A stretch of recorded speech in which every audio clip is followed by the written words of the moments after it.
आपने सब सुन रहे छी मैथिली मेधा के प्रस्तुति।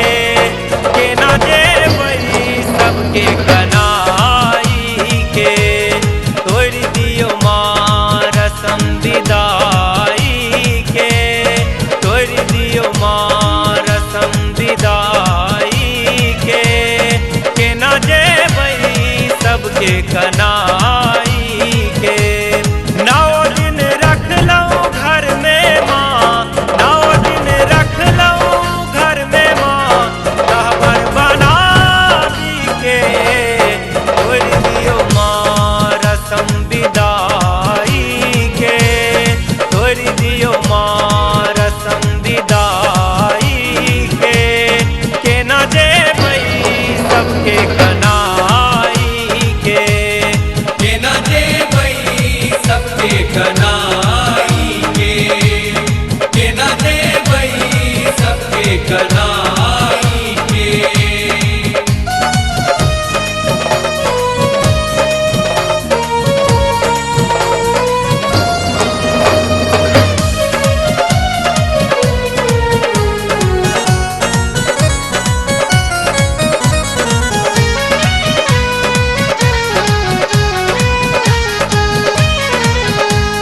कोना कछोरी जेबै अहाँ कहबर, बिना अहाँ माँ कोना रहब असगर।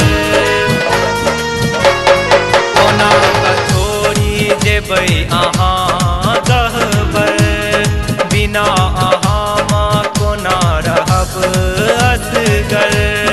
सुन सन के लऊं घर अंगना, सुन सन के जतरा दिन जाई का तोड़ दियो माँ रसम विदाई के न जे भई सबके कनाई के न जे भई सबके कनाई के न जे भई सबके कनाई के।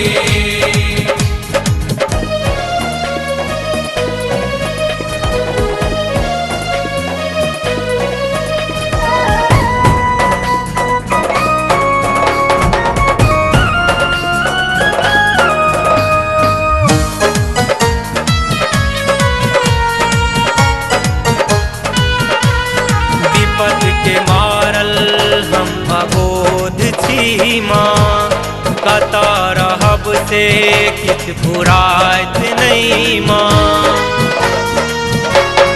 विपत के मारल हम अबोध छी माँ, कता रहब से किछ फुराइत नहीं माँ। एना कनालू नेह अम्बा, एना